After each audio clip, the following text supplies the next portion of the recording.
Hare Srinivasa. Now we are continuing the Narayana Panjara. Let us bow down to Sri Prasanna Venkata Dasaru. Prasanna Varadam Dhyayet Prasanna Gunapuranam Prasanna Venkatam Vande Guru Bhavam Padashraye.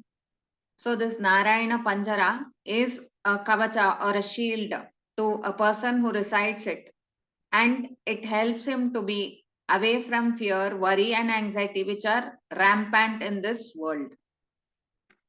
This Narayana Panjara or Narayana Kavacha may not be the exact translation of the Bhagavata 6th Skanda 8th chapter, but still it has the characteristics of the Narayana Kavacha, and that is why the name has been given to it by Dasaru.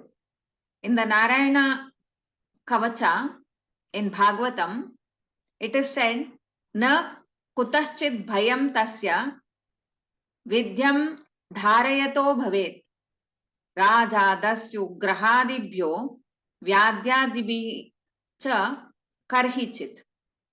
The fear of any disease, fear of his wealth or one's person's wealth, or being wrongly accused by the government officials, any kind of fear that is there, it will never come to the person who has this Narayana Kavacha. So how does one have a Narayana Kavacha? For that, it has been explained that the gunas of Narayana, the rupas of Narayana, has to be thought about and understood that the various parts of the body are having his rupas. So here we in Narayana Panjara, the gunas and the rupas of Narayana are chanted, and that is more than sufficient for one to be away from the difficulties and fears that accost one in this samsara. So, what are those names? What are those glories of Narayana? That is described by Sri Prasanna Venkata Dasaru. The moment one hears that Narayana came and saved so and so, when he called out to him, then the mind of that person who really and truly believes starts becoming at ease. So, since a person is chanting Narayana Nama every day, then when he is in distress or when he or she is in distress, they start to call out Narayana with that full faith which has been embedded in their minds through the continuous chanting process, through the continuous contemplation and listening of his glory. Then he immediately come because he has come already many times. That's what is being described now. And Bhagavata itself has all these stories about the different devotees who sought the protection of the Lord and they received it. Now we come to the first charana of this Narayana Panjara written by Prasanna Venkata Dasaru.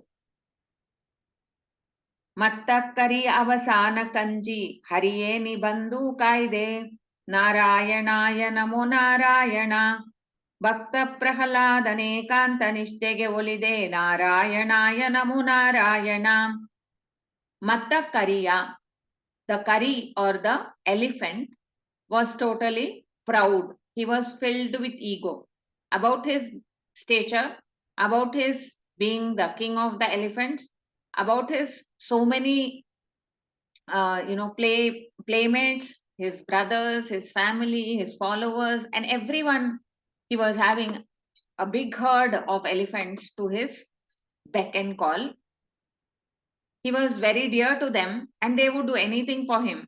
That was his understanding about his cohort of elephants. And he was very proud that he was the master of his life. He could do anything. If he wanted to take a bath, he used to go to the lake. If he wanted to eat the fruits, he used to go to the forest. Anything that he wanted was at his beck. That is what he thought. But one day, with all his herd of elephants, when he went to a lake and he was taking his bath there and playing about, frolicking in the water, suddenly he felt something hold on to his leg. And it was a tight grip. It was the tight grip of a crocodile. and try as much as he could. He could not get out of that grip. Then he started calling all his friends, his elders, his younger ones, everyone to help him to come out of this. But every one of them tried individually and in groups, but none of them could really help him to get out of that lake. He was stuck there with the feet being bitten by the crocodile. He started trying to get out of it, and they say that 1,000 years passed. And at the end of the 1,000 years, he was at his wits' end as what he could do to get out of this misery. Then he started calling out to Narayana. Oh Narayana, you are the only savior. Please come and protect me. So what happens after 1,000 years of suffering? His mind was in a total surrender to Paramatma, becoming aware after trying so many things and not being able to succeed. He had no choice except to call out to one who can rescue him. That means what? He had become totally aware and full of trust in that particular entity who could release him from this misery. And how did that happen? That was because of his listening to the glory of Paramatma in through many lives. The Bhagavata recounts that he was previously a king named Indradyumna who used to worship the Lord every day, and he used to listen to the glory also. But he was a great king, and one day, as humans tend to, they started falling for their own situation. They feel pride, they feel ego. So one day when he was performing worship with great grandeur, the rishi approached into his palace, the Agastya rishi, and then when he saw the rishi, Indradyumna thought to himself, why should I get up from this puja and go there? Let me finish the worship and then I can go and pay my respects to the rishi. And that was the wrong thing for him to have done, because he was doing it out of ego, not that he wanted to continue the puja, or not that he was so engrossed in the puja that he did not notice the presence of the rishi. So here we can see that the mental state of the king was the cause for the curse. The curse came to be on him that he should be born as the elephant, because he was so much full of ego. And the elephants are known for their ego. And he had to fall down through the different yonis. He came to the life of an elephant. But his previous sadhana came to his aid when he was in that dire need. He remembered Narayana's name, and then he chanted it with full trust and faith that he will come and save him. Then Narayana came rushing. When he heard the cry of the elephant, they say Narayana was a little bit worried. That is the way of expressing about his, his compassion on the devotee. He was a little bit worried. Will this elephant still be living when I reach there? That is what he is telling here. Prasanna Venkatadasaru saying that Mata Kariya Avasanak Anji. The Lord feared that the elephant would give up his life before he reached that place where he was calling out to him. See how the expression is. It is a one of like a ninda stuti, as if the Lord will not know when the elephant is going to pass. The Lord has to make him pass. He gives the body, he takes the body. There is no independence for any soul to actually leave the body on his own without the will of God. But the Lord feels like that, meaning that he is so compassionate. He wants to be there before the elephant passes. So he comes running there on the Garuda, and he releases the elephant from the clutches of the crocodile.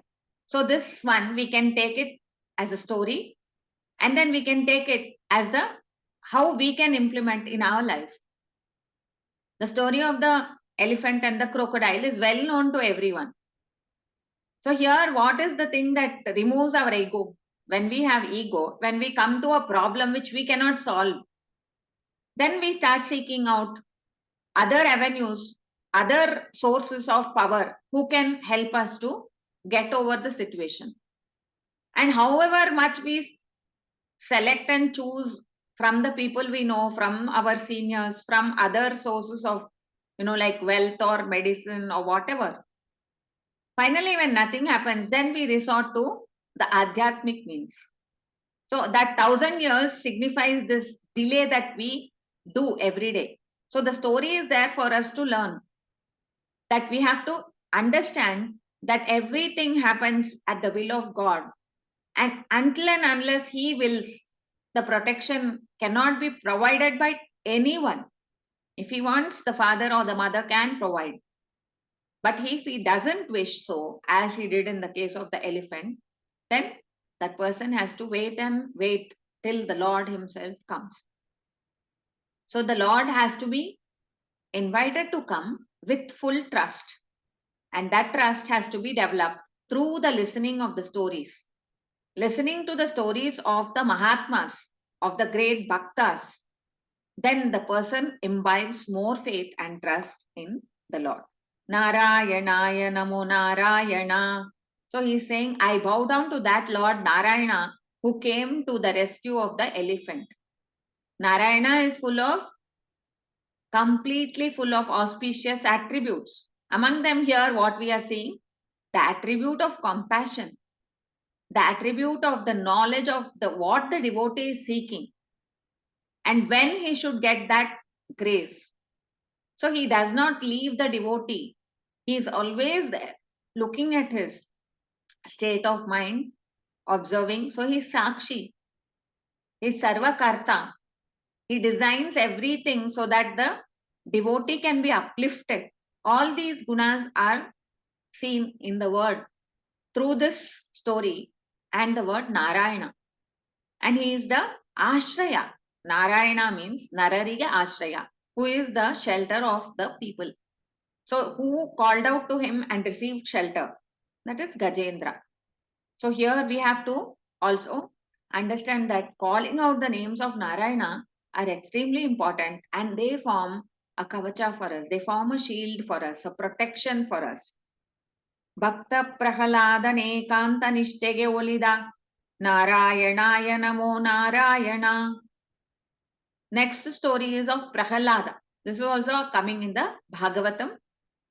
When Prahalada was accosted by his father Hiranyakashipu and told that he could not worship Narayana, that he should worship him instead, Prahalada refused. He was not perturbed by any kind of measures that the king took.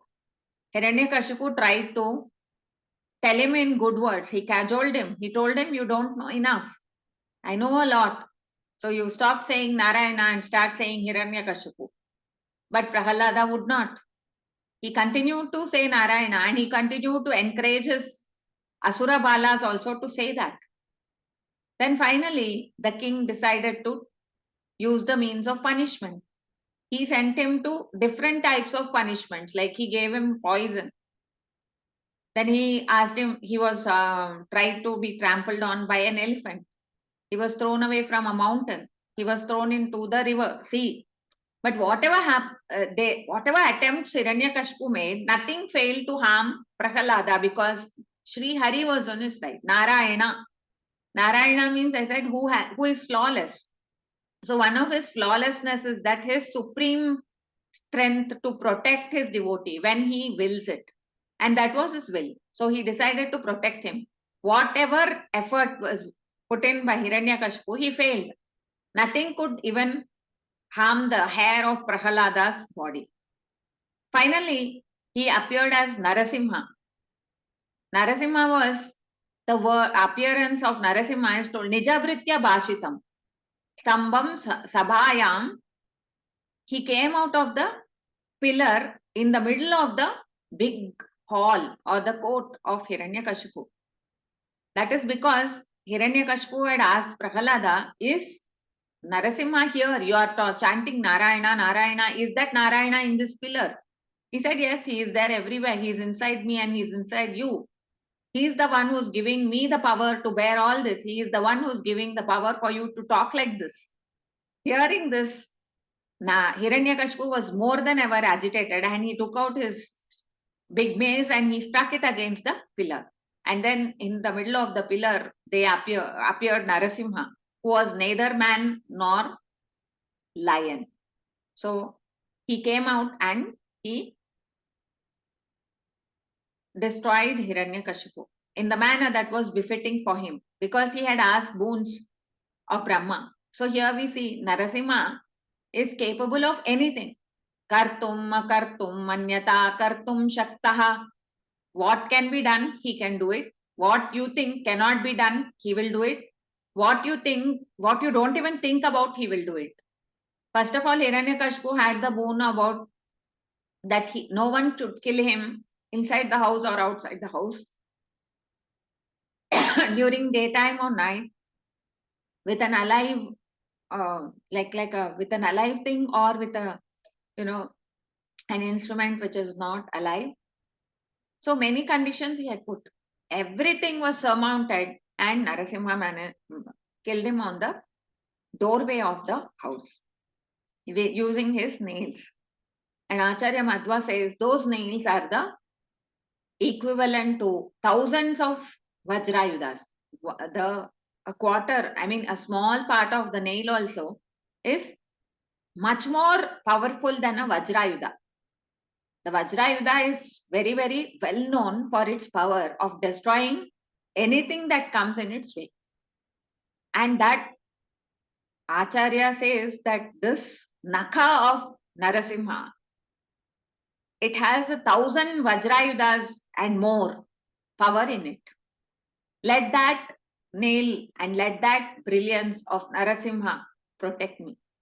Pantu asman puruhuta vairi balavan matanga madhyatkata kumbo chatri vipatanadika pratyeka vajrayita Srimat Kantiravasya Pratatu Sunakaradharitara Dura Pradvastadvanta Shanta Pravitata Manasa Bhavita Bhuri Bhagai.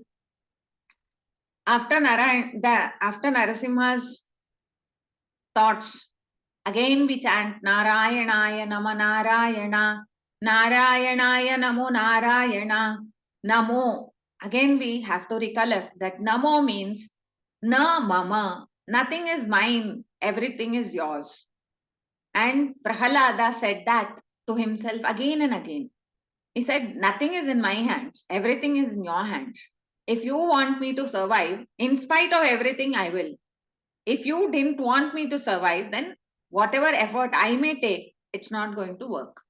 Everything is in your hands. And that is how he bowed to Narayana, always chanting Narayanaya Namo, Narayanaya Namo. So when he surrendered to Narayana, Narayana exists in the elephant that was coming to trample him. But Paramatma is the preraka of the elephant. The elephant could not succeed in doing the trample. It instead garlanded him.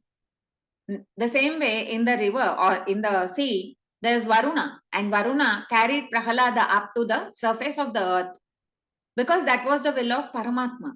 Everything moves as per the will of Paramatma. That is seen very well in this Prahalada Charitra, where different methods are used to kill him. In any method, he is not succeeding, either fire or serpents. One serpent is enough, no, to kill anyone, according to the normal rules if we see. But Paramatma's will is not there, no rules will apply to that. Such is his might. That is the Narayana, means completely full of auspicious attributes which are always, complete. No one can remove any part of it. Next, they go to Prithu Chakravarti. No, they go to Varaha Avatara. Prithvi Gallana Niridu Satiyanuddhariside Narayanaaya Namo Narayana.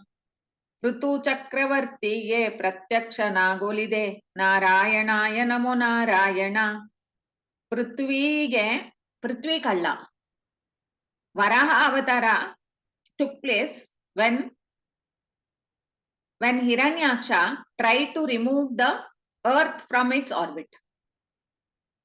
This is told in the Bhagavatam. Twice Varaha Avatara has happened, and every time Paramatma has come to rescue the earth, in the sense that the Abhimani of the earth is Bhudevi, and Varaha Rupi Paramatma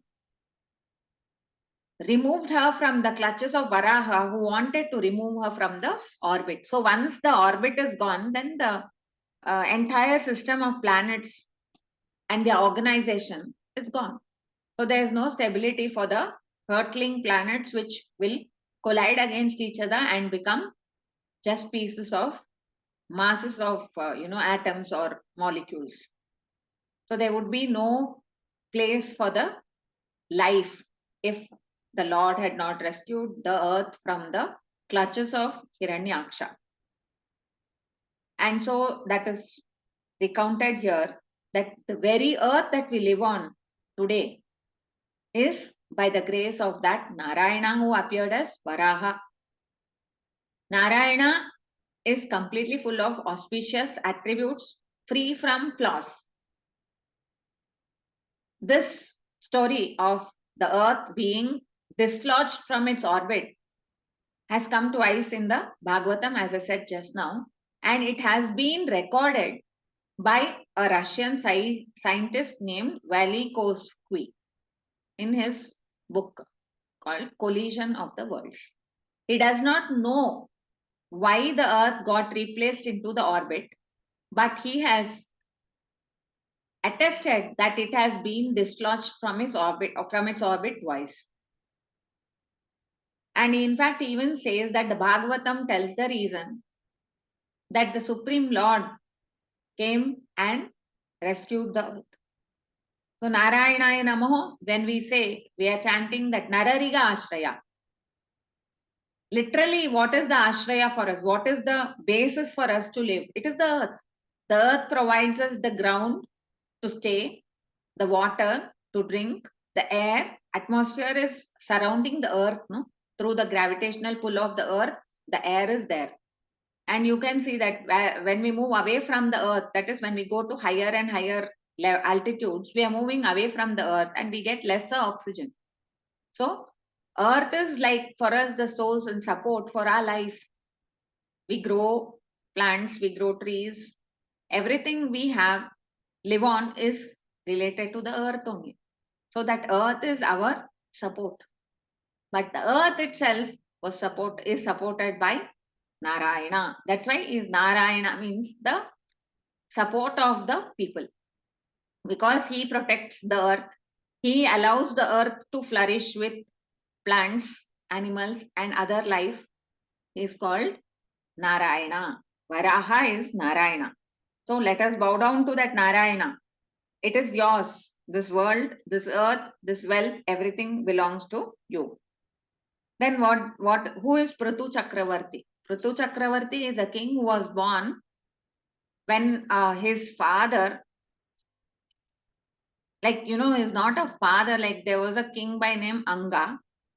He had one son called Vena, and that Vena was a very, very arrogant and wicked man. He did not listen to any rules that has been set up by the society for the benefit of the people. He used to do what is pleasing to him, and he would never care about anything about others. Anga was totally, disheartened by this, and he left the place. His wife Sunita was also there, but she was very much not knowing what to do. Then they crowned him, Vena, as the king. But Vena used to do all the wicked atrocities on the people. So the rishis came and told him good counsel. They gave him a good counsel. They told him a king should behave like this, king should not do like this. But whatever they say, he used to continue his atrocities, and he used to tell, I am the king, and the law says that you all should bow down to me. That was the last straw. The rishis did a hunkara and they killed him. After that, the Vena's body was, they were churning the body. They got one dwarf first. After that, they churned the arms, and two people appeared, the Prithu and one woman. So Prithu is a manifestation of the Avesha avatar of Paramatma. Prithu Chakravarti, later on, he was given the darshan of Paramatma. Indra and Prithu were at war. But Paramatma, after the yajnas where he was doing 100 yajnas to please the Lord, at the 99 sacrifice was over, then they wanted to disable this 100 sacrifice. And in the process, finally, Prithu Chakravarti and his whatever his sadhana was, Paramatma appeared in front of him itself. That's why they are saying Prithuvi Golide. He appeared in front of Prithu. Then Prithu said, Na kamaye nata tadapyaham kvachid na yatra yushmat charanam bujavasam mahattam ananta hridayan mukha achyutam vidatsva karnamrutamesha me varaha. So what is the vara that he asked? He said, with this ear of mine, let me listen to your glory. Your glory is such that it is like an amrita, it's like a nectar to me. Let me listen to it. I mean, we have to be blessed by it, because blessed by the Lord to be able to listen also. There are so many things in the world which one could listen. But listening to the glory of the Lord and enjoying it is a boon which Prithu asked. That is the blessing of the Lord. He was able to, I don't ask you for any other thing. Oh Nata, he says, you are the Swami of the entire world. I don't ask you any other thing except that let my ears be pleased with your glory. Where there is no essence, I don't even crave any other thing. Even moksha I don't crave, he says. Because he says that listening to your, that is the main essence of this is that he was asking the Lord for a boon which is wanted by everyone. Narayanaya Namo Narayana. He sought the shelter of Narayana. And he said that you are the auspicious person who can bestow anything on anyone. So I ask of you to give me that, enjoyment in the listening of the glories of your leelas, of your avatars, of your devotees. And that is what will be my protection. I am nothing. You are everything, he says. So you are the cause for me to be enjoying this Chakravarti position. Let me understand your glory. And that understanding can happen only through listening. Shravanam, Kirtanam, Vishnoho, Smaranam, Padasevanam, Archanam, Vandanam, Dasyam, Sakyam, Atmanivedanam. Prahalada's Charitra has come just now. In that he has told Shravanam is most important. And that is being asked by Prithu Chakravarti. We follow in the footsteps of these devotees and we ask Paramatma to bestow on us this Shravana Bhakti. Let us listen more and more to the glory of Paramatma and try to imbibe the essence of his gunas so that we can use it for our dhyana process. And to do that, we have to have the nishte, just as Prahalada had. Come what may, I am not leaving this. So in the first place, let us take that disciplined method of listening. Listen and listen and listen is what they say. And listening means not just keep putting it in one ear and leaving it. We have to understand it and imbibe its essence. And for that, we have to leave our ego. So we are following the tracing of that, the recountings, what they have told here. Up to here, we see that first we leave the ego, that I am capable for everything. I can do my own protection. I am only responsible. This attitude, if we have to leave it. Okay, when we understand that we are really not truly our own protectors, like the elephant king learnt it the hard way. 1,000 years he suffered. But the Bhagavatam tells, let the human being obtain the benefit of the story. Let them start chanting the Lord's name and leave their ego. Be away from it. After that, what? Be disciplined in chanting Narayana's name, like how Prahlada did. And disciplined with the faith that he will definitely be there for you. That he is the only one who is having the power to do anything at all. All these things was what Prahalada had in his mind, and that nishte was there in him. After that comes the listening. With all these backgrounds, if we have the listening attitude, then Paramatma is sure to come and protect us. So, with these thoughts of Narayana, let us offer this listening bhakti, chanting bhakti to Paramatma. Shri Guru Antargata Bharati Ramana Mukhya Prana Antargata Shri Lakshmi Narayana Preranya Lakshmi Narayana Prityartham. I bow down to my Guru, Shri Bananji Govindacharya, who is instrumental in giving me this, in showering his compassion on me and getting me to this state where I can really think about the glory of Paramatma. Hare Srinivasa.